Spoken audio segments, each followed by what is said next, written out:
What's going on, everybody? Welcome to the Snobs interviews, and today I am joined by a very special guest, somebody I'm very excited to talk to because I loved his film, The Shed, which is out now on the Shudder streaming service, or you can rent it over on Amazon Prime.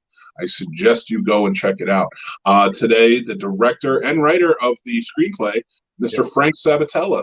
How are you today, sir? I'm well. How are you doing? I'm doing great, man. I recently got a chance to sit down and watch this movie, and I from the tagline, I was in. Cool. I was scrolling through Shudder, and just a teenager finds a vampire in his shed. I was like, I'm in, and I had a preconceived notion with it. I was like, okay, it's got to be a horror comedy. And then I went in, and no, it is not. But what I got was such a great movie. Thanks, man. And I'm so looking forward to talking to you about it. But I want to kind of start from the beginning, if you will. I want to take the time machine back and talk to you about horror movies and your beginnings in there, and maybe some of your influences along the way. Man, horror movies for me have been, it's like lifelong. I can't remember a point in my life, and this is sincere, I can't remember a point in my life when horror was not a part of it. It started so early in my life with me. I mean, like, I can remember probably being 3 and 4 years old watching horror movies. Like, it's funny. My dad always said he didn't like horror movies, but like, all I can think back to is watching horror movies with my dad, whether it was like Abbott and Costello Meet Dracula, or, like the weird old 50s B movies. I remember them watching it with my dad, the giant radioactive ants. So horror and monsters were just always kind of in my life. And it just always fascinated me. I don't know why. I really can't say why, but it's always been there. It's just a part of me. Well, I definitely noticed that in the film you have him watching The Terror with Boris Karloff and Jack Nicholson in it. So I mean, not many know that movie, so you got to be a true horror fan, really. I just wanted to sneak Jack Nicholson into my movie so I could say I directed Jack Nicholson. But there's nothing wrong with that. What we did there though was we needed the original plan was I was going to shoot my own fake movie for him to be watching in that scene. Just a little segue. But to be honest, we ran out of time and we ran out of money, and we were just like, look, we got to find something that we can use. And The Terror happens to be royalty free. And I was like, oh, this would be perfect. And we'll just put in our own audio and fake it, I love that. And so going through it now, talking about how you grew up with horror movies, watching with your dad and stuff. That's an awesome story. But is there any maybe decade or time frame of horror movies that you gravitate towards more? I saw a lot of 80s and 90s influence in there. Yeah, I think 80s, late 70s into early mid 80s is like the golden age of horror. I think everybody kind of knows that, or at least certainly the golden age of slashers. I was born in 78, so I really grew up in the 80s. So I really had the advantage of just absorbing all those incredible 80s horror movies that, you look back and some of them are cheesy. In fact, a lot of them are, but there's such a like fun and fearful and gory, gross aspect to it. Like, to me, that's just like, it's like what I call comfort horror, like it feels good when you watch it, even though it's scary. I relate it back to my childhood, so it's nostalgic, and I don't know, it's just great stuff. So I love to, when I can, incorporate the 80s values into modern horror movies, even though I want my movies to sort of feel timeless and current at all times. I have to, I don't think I could stop myself from having that influence. And I love that term, comfort horror, because it's so on point. It really is, because I mean, we all have that. We have those. Any movie genre, really, but horror. There's something about it. Like, you have your favorites. You got to watch. Sure. So with this, I wanted to ask about The Shed. I had a feeling like it either takes place in the late 80s or the early 90s. Yeah. I don't think it's ever specifically said, but let me tell you, through your art direction, your props, the set design of it, like it just, Oh you man, nailed it. You you're, really did. you're too nice to me. It's those little things I pick up on, and I'm just like, Yeah. I was like, yeah, For me, there was, in the script, it never said like, it's 1986 and here's what we're doing. Like, it never had like a timestamp in the script. So it's never explicitly stated. But for me, it is effectively probably somewhere between 87 and 91. But I didn't want the nostalgia, so to speak, to overwhelm the film. I didn't want it to be a distraction. I just kind of wanted it to be, this is where it is, and I don't have to draw all this extra attention to it. I just wanted to have that feeling, it could be today theoretically, except for there's a lot of analog technology lying around. But I just didn't want the timepiece to so much be a feature, not like Stranger Things where it's like nostalgia porn, which is amazing. You know what I mean? But with Stranger Things, which is an incredible show, you're blown away by the 80s-ness of it, and I didn't want that. I wanted it to really be the backdrop for which my character drama is played upon, And I actually, before we get into the story, I do want to talk to you a little bit about the filmmaking side. Like, when did you know you wanted to get into filmmaking? What inspired you, and what paths did you take to get into filmmaking? It wasn't really like a clear, direct route for me, but I think starting with being so into monster movies when I was a kid, started there, and I used to, as soon as I could hold a pen and write, I was writing scary stories, not good ones, but like childish, scary stories. And then in my early teens, I started taking my dad's VHS cam and making, backyard horror movies with my brother and my friends. And, they were dumb and fun, but we did it. And I'm not saying that was a conscious point of being like, oh, I want to be a filmmaker. I don't think I knew what I wanted to do with my life. I think when I consciously decided I'm going to pursue the actual filmmaking career was probably, somewhere around college. I was like, you know what, I could probably like really actually try and do this. Why not? So it sort of just like unfolded itself and presented itself to me.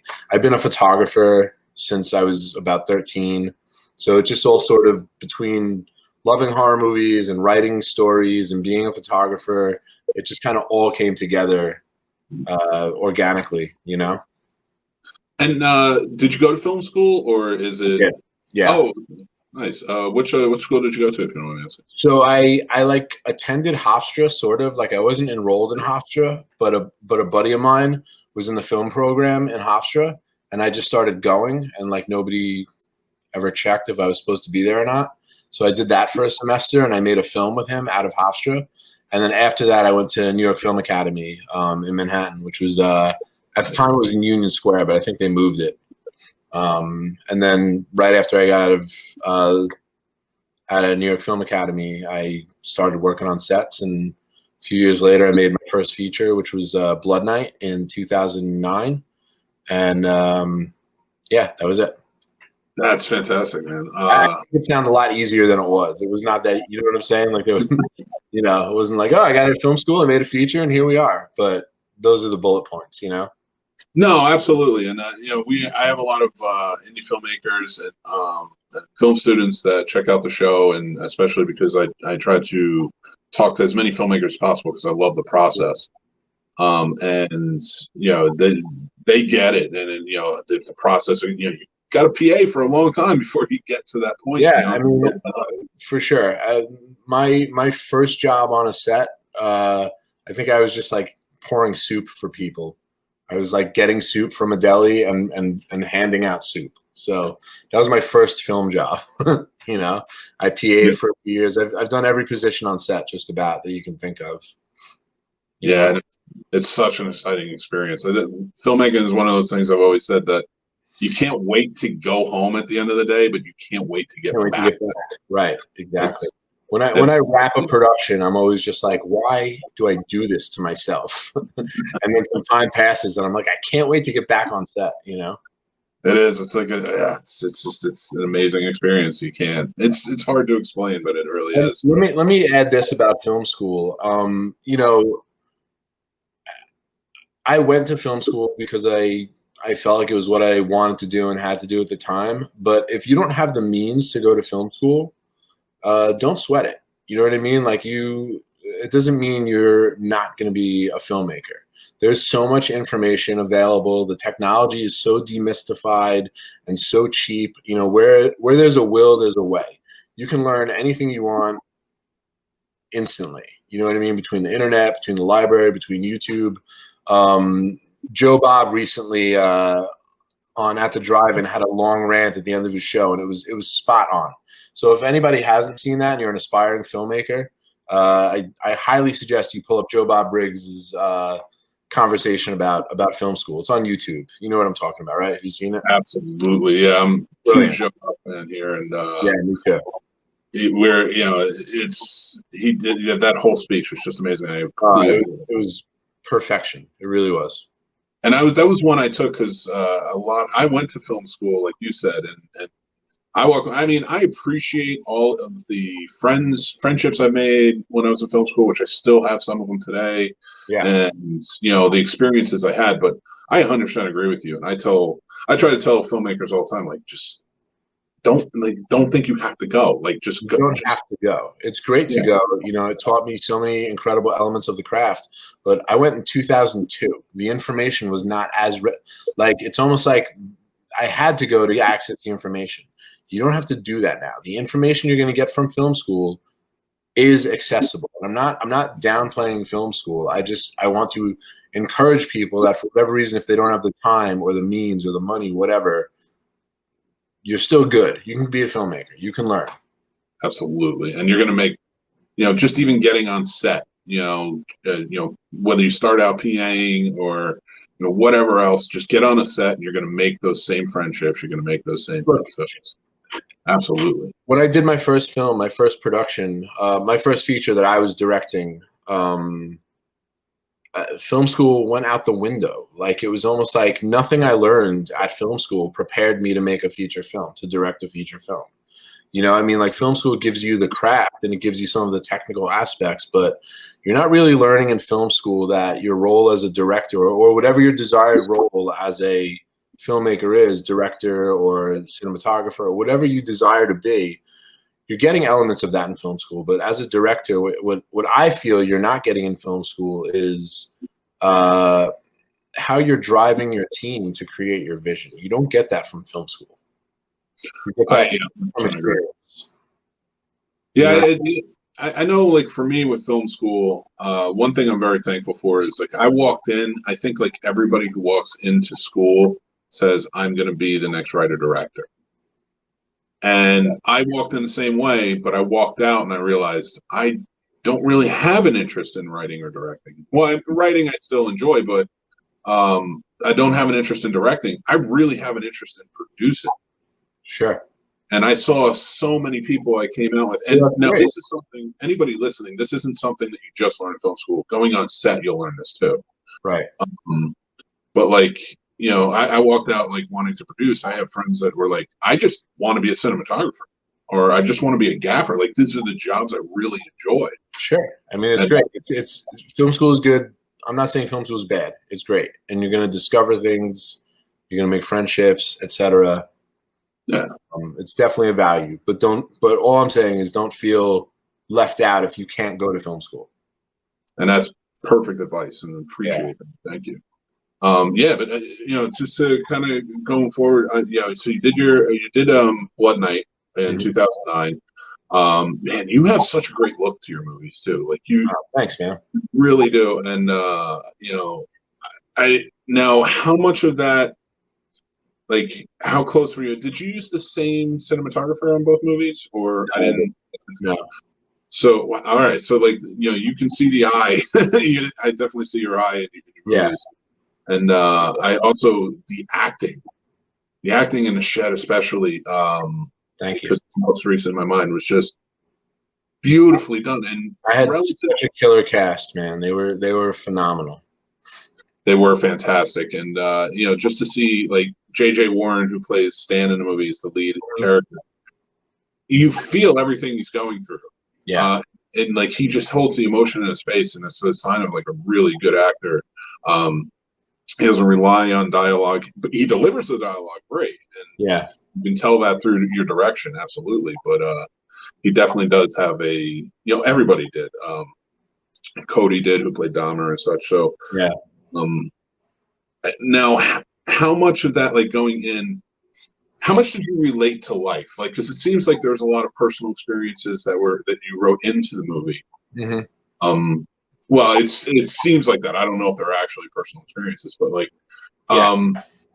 if that you wrote into the movie, this isn't just this isn't just a horror movie about a vampire in a shed. Like, there's a lot of themes in this movie, and if you take me through that a little bit while you were writing it and then directing it, like how, what do you want to? It started out as a horror in a vampire movie, a vampire in a shed horror movie. In the earliest incarnations, it was a short story that my buddy Jason Rice from film school wrote. It was a 10-pager about a vampire in a shed, and I was like, oh, that's awesome. A few years later, after I did Blood Night, I was thinking about what I wanted my next project to be. I had finished writing another feature. And then I called up Jason and I was like, hey, I'm like, that story you wrote about the vampire in the shed, I was like, I'd like to take that from you if I could, and develop it into a feature. And he gave me his blessing and got him involved. And I took it from there and I started adding the thematic qualities of Stan's character. Like, I think I started seeing it early on as a metaphor, like the vampire in the shed sort of became this like metaphor for like the inner darkness in Stan, the things Stan didn't like about himself and the things he didn't like about his life. So he's holding in all that pain and misery, and it's manifesting itself inside the shed. So the shed is sort of a representation of his like his inner heart, I guess you could say, right? Mm-hmm. And I started thinking, if this vampire is the manifestation of all he hates, how is all he hates about himself? He's at war with himself, really, and he's at war with his world. So I started just thinking, how do we apply those concepts into, a horror movie? How do we make a horror movie out of it? And it just started unfolding from there. And then when Peter Block, my producer, got involved later on in the writing process, we started talking about Dahmer's character and being like, we can pull all of Dahmer's anger and stuff forward even further. He was a little more background in earlier drafts. Dahmer really mostly revolved around Stan and Bane in the shed. And then we started thinking like, well, how is this going to affect everyone in his life? And that's when we started pulling Dahmer forward and started bringing in that extra layer of conflict, and then seeing how the two characters would sort of pervert these emotions. Like Stan sort of comes to this realization, like, oh, I need to fix this. How can I fix this?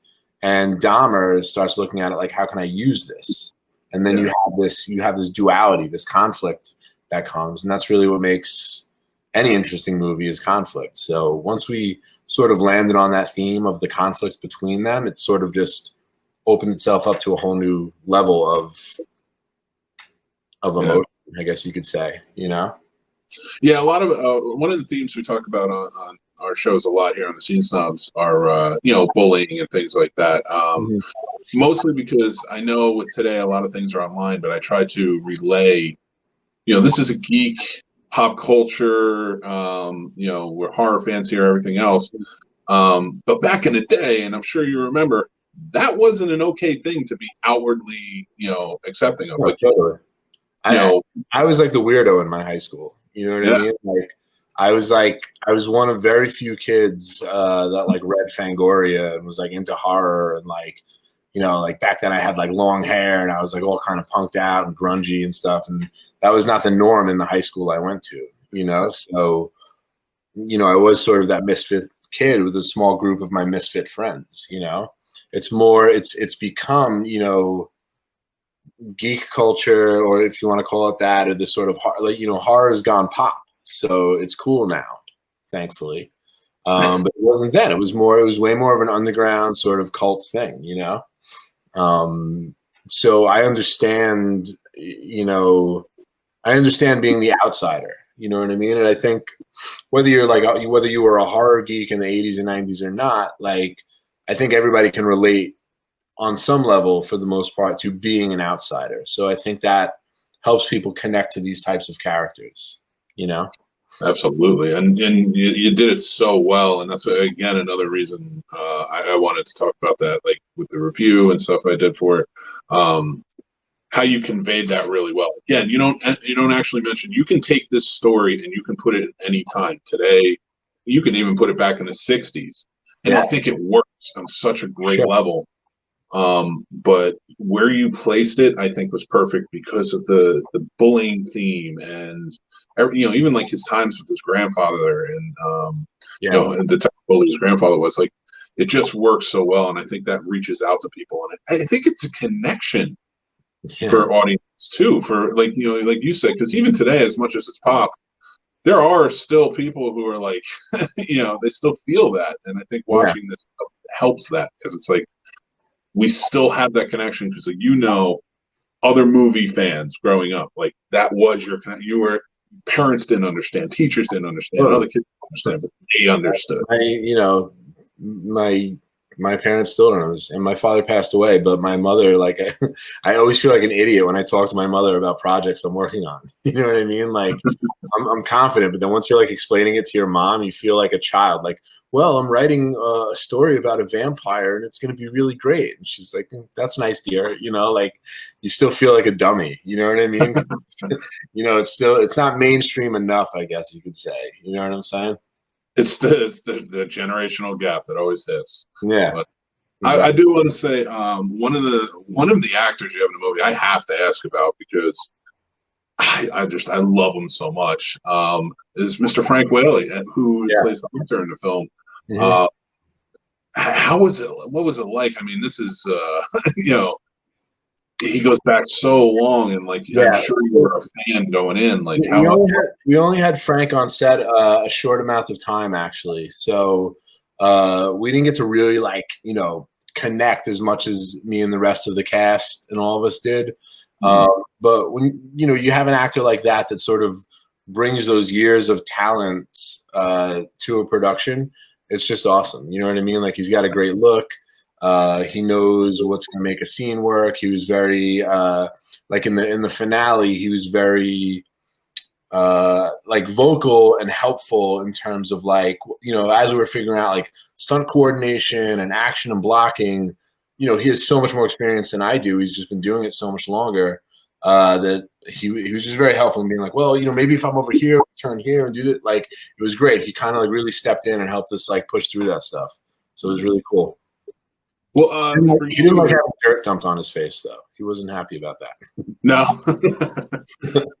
I can imagine, but he brought something to it that I mean, every actor in this brought like a special quality to it, to their characters.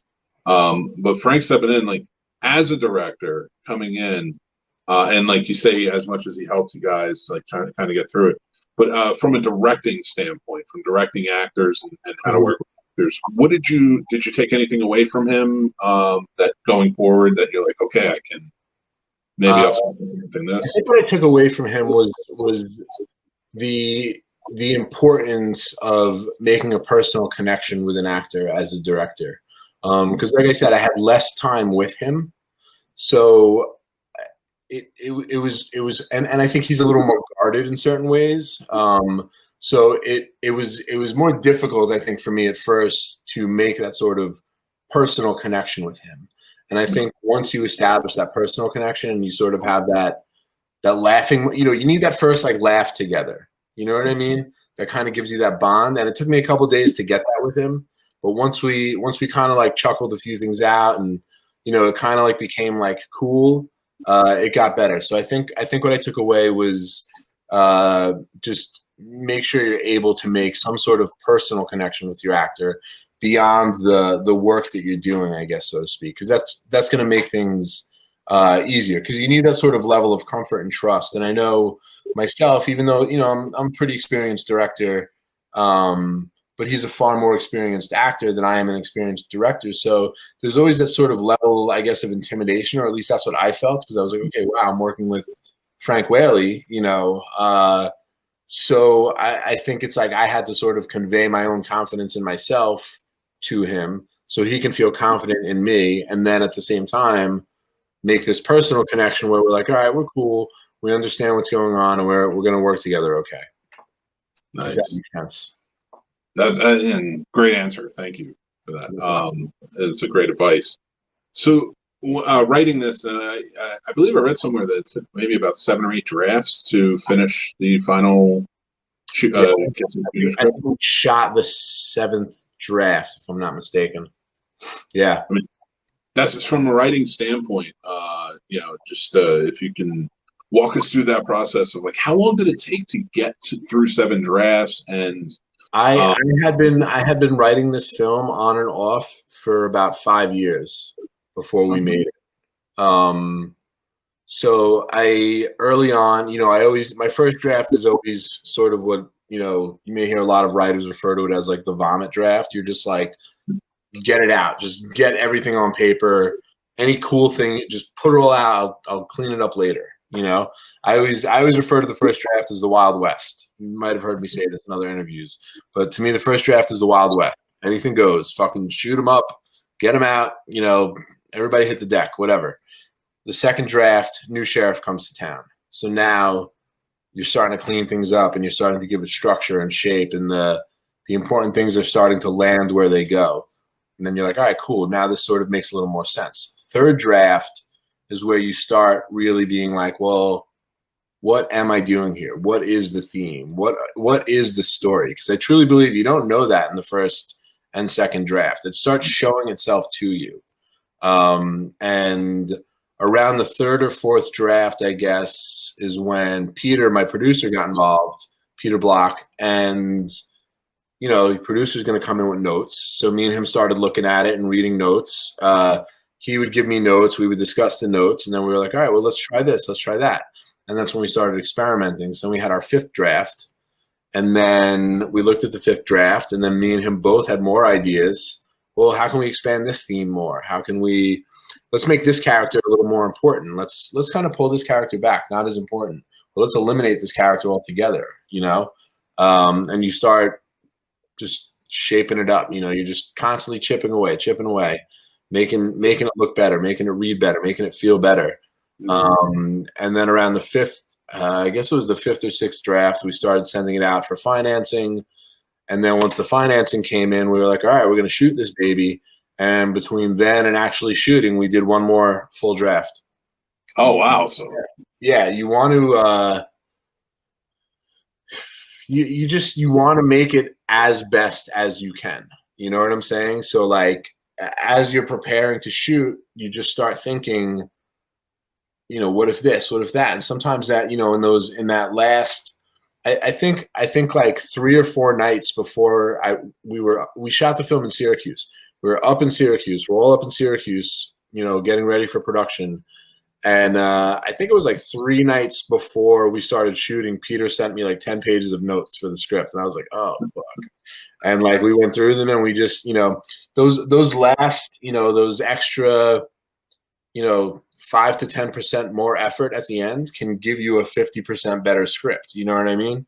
So it behooves you to go through those steps. And a lot of times we would write something in and then look at it and be like, no, it was better before. Let's pull it back. It's just a process, because you don't know what you're getting. That's the thing. You don't know what movie you have until you make the damn movie. You know what I mean? Like writing it's abstract in a sense, because no matter what, at the end of the day, it's just words on paper. You're only hoping that, like, all right, can I convey this? I have to take this literary thing that I've put together, these words that have come from abstract thinking, and now I'm standing here and there's a shed made of wood and I got actor, like now it's real. Now I'm in 3D time and space. So like, is this going to translate? So, it's kind of a crapshoot in many ways. People don't realize that, and the film you shoot is different than the film you wrote, and the film you edit is different than the film you shot. It's crazy. Yeah, and one of the things I want to ask you about along all of these drafts, had it ever changed so drastically where you're like, okay, it started out as a vampire in a shed, and now it's zombies in a garage, like something, like something like that. Where the core always remained. You know what I mean? The core never changed. I think it's the flesh around the fruit that kind of changed here and there. Like I said, in some of the earlier drafts, Dahmer was not as prominent. I think if I remember in the second and third draft, Roxy and Dahmer were brother and sister, if I remember. And I'm trying to think of what some of the little changes were. Roxy and Dahmer were brother and sister, and Stan had just moved to that town. He didn't live there. They weren't friends their whole lives. They had all just met. So that was like an earlier thing. So thematically, the events were still effectively the same, but the nature and relationship of the characters were different. You know what I mean? Then I think subsequently I think Roxy and Dahmer were no longer brother and sister. They were just like best friends.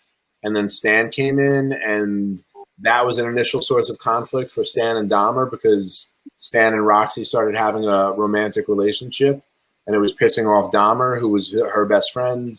So they were, you're just trying out different things with the characters until you find the right fit, I guess, And I got to tell you, I'm glad you said that because, going through this, like, it really shows. I mean, those are all really good ideas, but the ends, you got to the right place for you for this film. I think so. I hope so.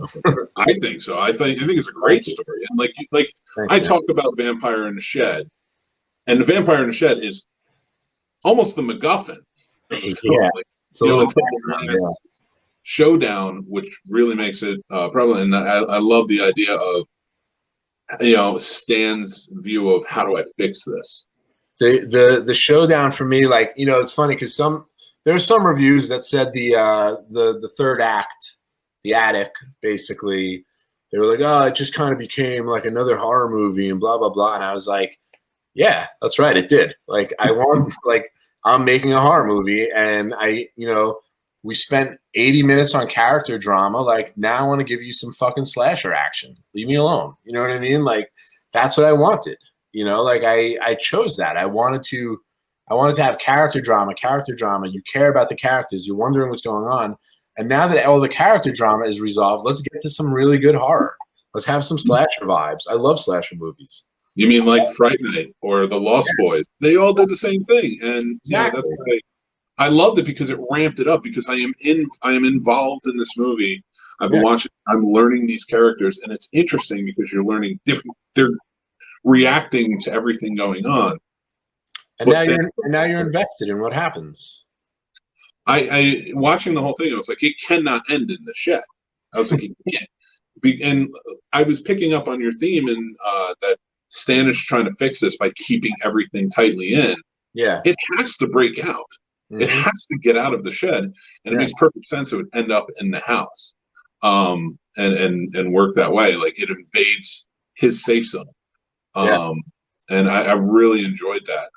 I think it's great. I love Thank that. You. And you also have the entire movie. You have Bane, the vampire, trapped in the shed, and then we flip it, and now Stan and Roxy are trapped in the house.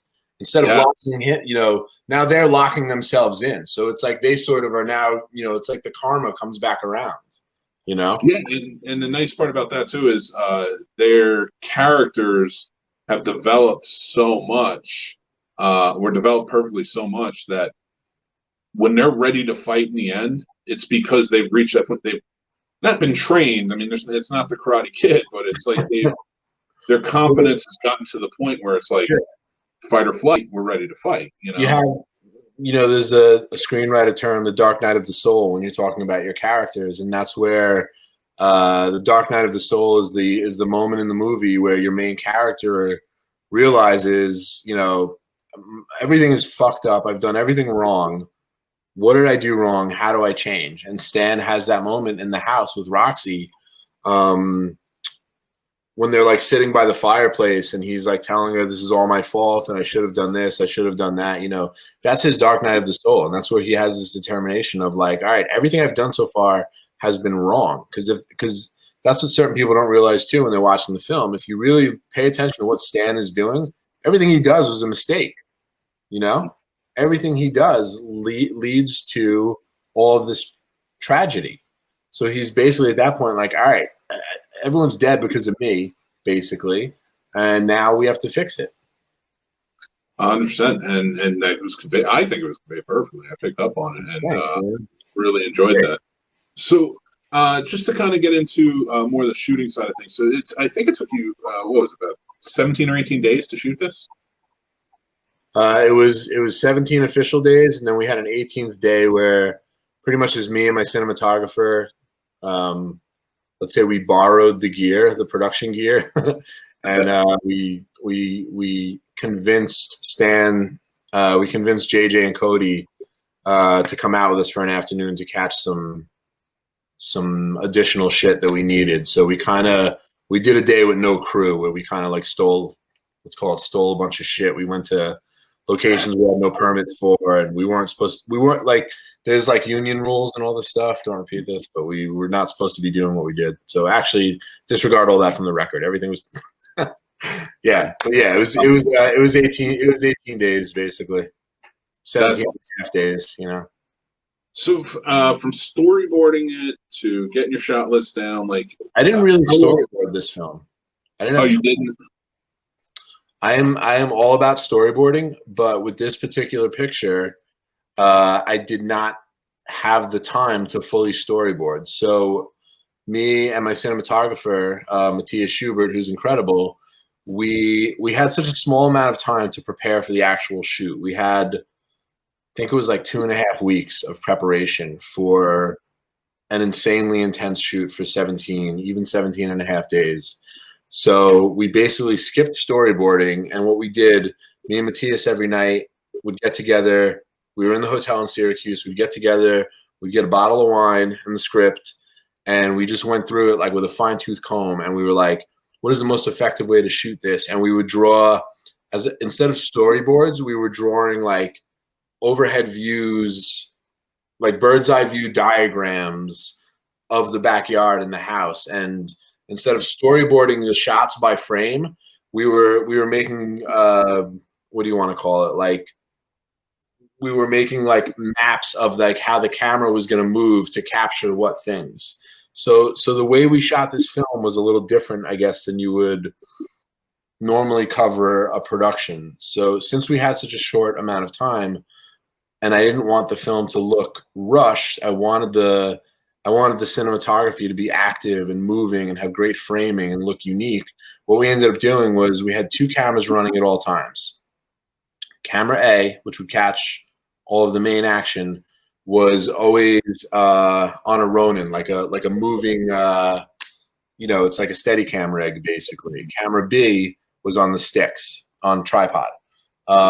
So what we would do is almost every scene, we would shoot what we would call movie coverage. So if you notice, a lot of the sequences are shot, they're actually one long take where the camera will like come out of the house with Stan, and we're close on Stan and we're following with him and we move, but then Stan keeps going straight and we move the camera left and we get away, and now we're in a wide shot, and then we move back around when like grandpa comes out or something. So we had these like moving S-shaped camera paths that were going in and out. So we were getting multiple coverage in one take while B camera was picking up the additional elements. Maybe grab a close-up of grandpa while he's doing his thing, or a close-up of Stan, or whatever it may be. And then when we got into the editing room, I had this nice flowing superfluous coverage that I could then cut in and out of at will without having to resort to I really can't stand handheld cinematography. I think the look it's overdone. No offense to anybody that uses it. This is just for me personally. I think it's overused, and to me, it just looks like you were in a rush and you didn't have the time to do your setups, which is understandable. And I've done it in films in the past, but I did not want to do that here. I wanted everything to look deliberate and well-paced. And the only way I could do that with the time we had was to shoot it the way I just described. So in lieu of storyboarding, we made these overhead diagrams of every sequence of where the actors would be standing approximately in relation to the shed, the house, whatever it may be, and how the camera was going to move to capture close-up, medium, wide, etc., and make it smooth. And I took a lot of have you seen Poltergeist? Yeah. Okay, I think one of the greatest examples of this is when we get to the third act break of Poltergeist. If you remember, Tangina gives this speech, and she's like, blah, blah, blah. Now let's go get your daughter. And they cut to this next moment is they're all up in the hallway, right? If you remember the scene, Tangina's up front, and mom and dad are standing behind her, and the other tech guys are there. And the camera never moves, or it moves very slightly. But Tangina moves really close to the camera, so we have this close-up. Then she moves back, and mom and dad move forward. So now we're in this like 2-shot. Then they move back a little. Then Tangina comes in, and we have a 3-shot. So you're getting all these multiple size shots without even moving the camera. So I was being inspired by that. And there's a sequence in Jaws that does the same thing when Chief Brody and Martin are walking with the mayor by the billboard, and they're explaining to him the importance of this, that, and the other thing. And the camera's just walking with them, and they're moving in and out of the shot, creating different shot sizes. Do you understand what I mean? Yeah, absolutely. And that's amazing. And yeah, so I was taking those elements and incorporating that into the way that I wanted to direct this and have it look, and what Matthias wanted to do with the look of the film. And we just figured out how to make that work for us. And I think it worked. And it absolutely worked, because I was blown away by the cinematography in this. And but the fact that you guys have almost created like a choreographed dance in a way to get that, and that's a fantastic point of shooting. And if you ever go back, if you watch the film again, watch it for those things. You'll see what I mean, like how the camera moves and stuff. I think it becomes apparent when you know about it. I am definitely going to. Because I was going to watch it anyway again, but I definitely, like you said, comfort horror. There are certain things I like that. And one thing I will say with this, and kind of how it was shot and how it looks, I would have expected. I truly thought this would have been storyboarded out to a T, because it seems like you had. We didn't have the time to do it. And I'm not saying we had 0 storyboards, but like the storyboards, I wouldn't even call them storyboards. I had like terrible quick sketches that were, when I say we wrote them on the back of the script, I'm not exaggerating. We had like on set, me and Matthias were sitting there, and we'd have this like extra pile of papers, like, where's page 45? Quick, let me see the back of it. And it was just this like terrible stick figure scribble that we threw together. We didn't have time for proper storyboards. Well, how did that help in terms of? Sorry, I didn't mean to step on you. I'm excited learning this. But how did it help in terms of the speed of maybe shooting the story, like the choreographing everything and getting that together? I think if we didn't shoot it the way we shot it, if we tried to shoot it with standard coverage, standard coverage meaning wide, medium, close, which of course there's moments of standard coverage throughout the film. You can't avoid it. But if we were locked into standard coverage, we would not have such a good looking film. It wouldn't be such interesting cinematography. So where what I described may sound complex, it actually made us able to move much faster, because the one camera was never resting. It was always moving. So we never had to set up sticks. There's no dolly in the whole film. We didn't use dolly track once. We didn't have time for that shit. I would love to dolly the fuck out of everything, but we didn't have time. So, So I was like, all right, what's the next best thing? And Matthias was like, we have to get a Ronin or a Movi. I don't remember which rig we used, whatever it was. And he's like, this is what we have to do. So he brought that concept in. And once we locked into that, we were like, all right, this is how we have to do it. It's the only way we're going to be able to do this in 17 days and have a great looking film. So it helped us move fast, because in one take, in one shot, I'm getting 5 shots. I'm getting my close-up, my wide, my master. I'm getting everything. I'm getting movement where I want it. And simultaneously, I have B camera getting me the lock-offs that I need. If I need just a steady close-up of Stan, camera number 2 is getting it from the other angle. I know, boom, I can cut back and forth if I have to. If a take doesn't work out as one fluid take, no worries. I can cut to B camera. I'm going to have something to cut away to. I have B-roll. I have close-ups. I have whatever I need. I can make it work. That's awesome. And I didn't know it was going to work until we got into the editing room. It could have been, it could have been like, oh my God, this didn't fucking work. But it is good to have that coverage. We had an editor on set who was assembling day by day. So we had a rough idea that what we were doing was working, thankfully. That's awesome. And that's such a cool way. So I know we're kind of short on time, but I do want to ask a couple more questions. So real quick, like sure. Having shot a movie in this way now going forward, is that something that you're more inclined to try again, or to choreograph? I would like. Sure. So I want to do something better and different every time, but I really liked the way we did this, and I like the result. I think what I would like to do next time, depending on the material and what type of shooting it calls for, I would like to figure out how to do this better, because it was born of having only 17 days to shoot. So if I were to do it again, I would like to do it with even more deliberation, probably storyboard further, probably test better rigs and stuff like that. Like, even though the camera is very smooth, there is a lot of motion, which lends itself to this story.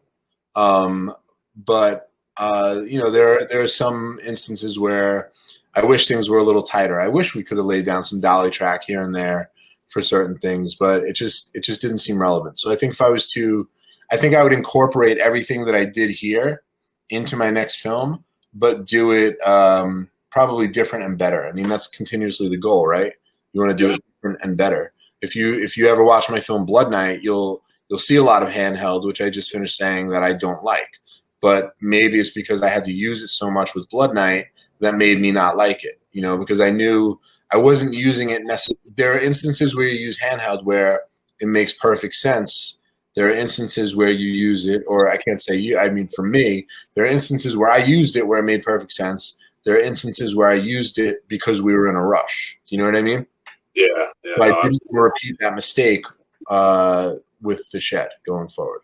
So on my next one, I would take the same things I did and just build on it and try to do it better. Well, I want to talk about just real quick, like what you have planned, but I want to compliment you beforehand. I thought the vampire in the beginning, I mean, the makeup effects look cool throughout. Were they practical, all practical? Yeah, all the actual, whatever's on people's faces was practical. Frank Whaley's vampire eyes were CGI. Because there were a problem with his contacts, so he couldn't wear contacts on set, so we had to do that CGI. And there is some enhanced blood where the blood didn't do what we wanted it to do, so we had to enhance a little bit of blood. Nice, but I mean, it all looks really cool, and I really enjoyed the practical effects. I love the vampire in the beginning, the first vampire we see. Cool. I really dug that Nosferatu type look that you were going for. Thanks. I really enjoyed that. So that for me, that vampire is like, the classic Nosferatu gothic vampirism. For me, like a little bit of the meaning behind that, we have this, because the rest of the movie, it would make no sense to have like a gothic vampire in a cape. That's not the kind of vampire movie we're telling, For me, that was sort of a nod and a kind of kiss goodbye to the old vampire. Do you know what I mean? Like, I wanted to introduce that, have that vampire pass on its essence, and then it burns in the sun. So that was me kind of saying, I'm moving the vampire away from this to my type of vampire. And then that's also why I wanted to sort of bring the, you pointed out the terror was just sort of, again, to show that even though like the classic traditional vampire is dead, so to speak, we can still honor and value him and grow from it, That was that was my meaning to it. I don't know if anyone else cares about that, but that's very cool about it. And so now with the shed out, congratulations on distribution and on Shudder. I've been talking about it. Like you said, I'm a part of what's called the mutantfam.com, which is they work with Joe Bob Briggs and such, and Darcy's Mail Girl. Oh, I'm not a part of that. How do I join the club? We're on Twitter. I'll get you on there, man. Absolutely, they would love it. And it's just we do they have Friday Night Frights where we host different movies. We're doing a 24-hour movie marathon. Cool. Where we each sponsor. Twitter. Can I just go on the website and do it? Go to the mutantfam.com. If you check them out, they you can do that, and absolutely, I mean, they would love to talk to you. And cool. I'll check that out. I'm always I've been bigging up the shed as we've been going on. Awesome. So it being on Shudder, I think is a big thing, especially because it's such a great streaming service now. I hope Joe Bob does it on a show. I would love to see. I would love it. You should tell Joe Bob you demand the shed. I will do that. I'll do that right after I finish this interview. Nice. I met Joe Bob in March, and I gave him a copy of it. So tell him, that dude's cool, and you should do his movie. I absolutely will. I'll even send him the interview and just be like, come on. It's such a great movie. And it's perfect. I love good vampire movies. Like I mentioned Lost Boy before, The Fright Night. This definitely meets that criteria of great vampire movies. That's what I was going for. And I made some atmospheric decisions based on Near Dark. It's not really like Near Dark, but I took some of the vibes, like some of the atmosphere, Oh, 100%. I see that, especially location-wise. Yeah, I feel that. Just that I can't even describe it, but it's that open feeling, but you're still enclosed in what's going on. I definitely get that vibe from it. I do like to end things on kind of a fun note, but before then, I just what are you working on now? I'm juggling a couple of things. I have a feature that I'm staring at on my board right now. It's just comprised of a lot of index cards stuck to a cork board in order. Like I said, I'm trying to pull that Wild West draft together. Yes. So it's kind of what I think it's going to shape up to be. At least, like I said before, where it starts and where it ends are usually two different things. But I'm kind of going for a sort of like Children of the Corn, sort of folk horror kind of thing with some supernatural elements. I'm hoping it turns out that way. We'll see. It doesn't have a title yet, so I can't give you a title. And then I have a couple little side things that I'm trying to develop. I want to do this like sort of I don't know how to explain it. Sort of like an apocalyptic like youth gang, like rival gangs in the apocalypse kind of thing. That's very cool. I'm excited for that stuff, man. That's right down my avenue. So I'm all there. Cool. So we're I like to end things, like I said, on kind of a fun note. And I want to know, it's Halloween season. It's horror movie season is really what it is. Yeah. What are your top 5? I have to watch this in the month of October because Halloween's coming up. Horror movies. Okay, easy. This is an easy question, my friend. All right. Halloween 3. Nice. Night of the Demons. Trick or Treat. House on Haunted Hill. I usually watch the original. I watch On Halloween. And let's see, what am I going to give number 5 to, since you're only giving me 5 here? You can give me a few extra if you want. We got a couple minutes. All right. Let's see. I already said Night of the Demons. Witchboard. The Stepfather, which is really more of a Thanksgiving film, but it's just very autumny feeling, so I like to watch that one. Let me think. What else? I'm not a big fan of the other Halloween movies. I know this is blasphemy. I get in like arguments all the time with people. I'm not a Michael Myers fan, so I could give a crap if I watch those or not. Sorry if that offends you. It does not. I love them, but it does not. It upsets so many horror fans. They're like, "You dick!" Like. Let me think. What else? I recently discovered Hell Night, which I think is really cool. Nice. Let me see. What else?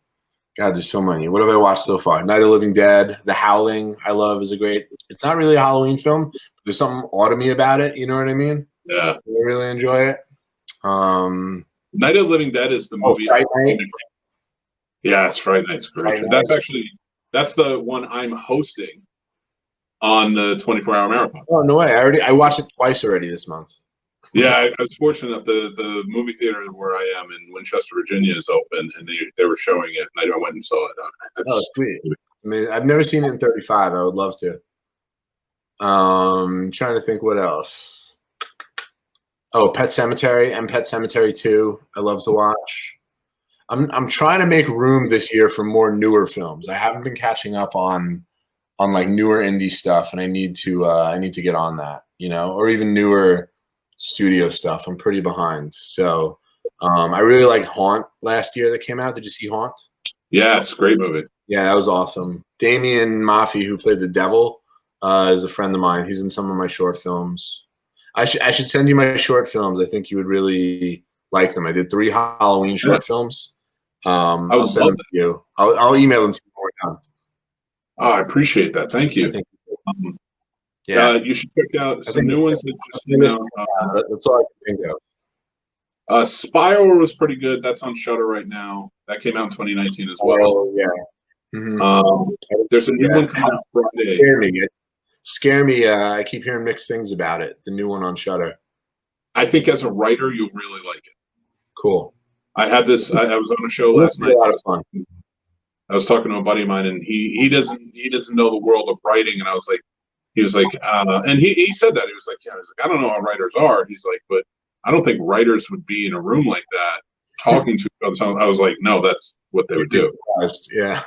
I was like, that's and it's. I have to mention. Sorry, I cannot not mention Tales from the Crypt. I love watching Tales from the Crypts. You know, it's funny. TV Land Terror. This Friday on I'm interviewing Jack Shoulder, the director of Nightmare on Elm Street 2. Oh, cool. But he directed my favorite Tales from the Crypt episode that still haunts me to this day. Like I have a tingle down my spine every time I watch it. TV Land. Fitting Punishment, and that's with the funeral director. Uncle Ezra. Yes. Oh, dude, I love that episode. Tell me that isn't such a crazy. And I'm 6'8". In the Bible, Uncle Ezra, when he's coming down the stairs and his feet are chopped off. Oh my God! And the sneakers are walking by themselves. Yeah. Don't fuck with somebody's Air Jordans, man.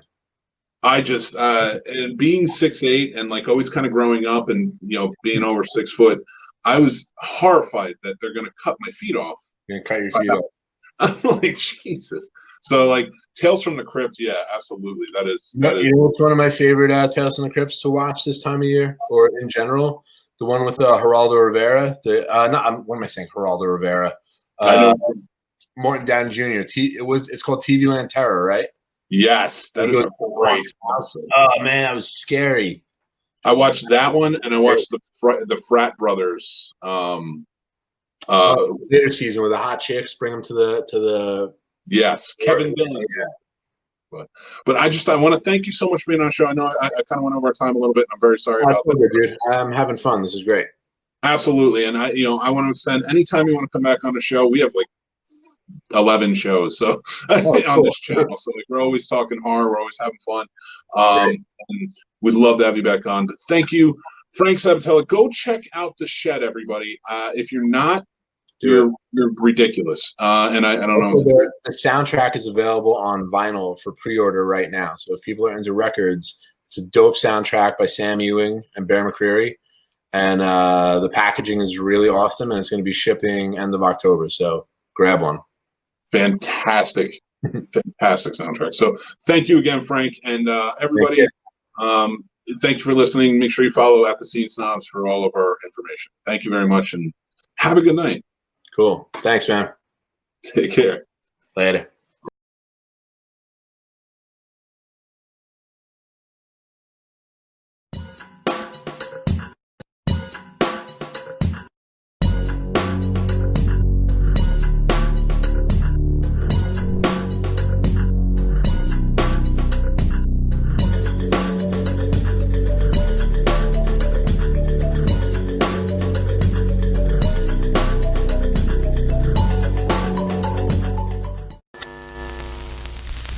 We're going to go over this one time and one time only. Hey everybody, have you heard the news? Joe Bob is back in town. Joe Bob is back in town.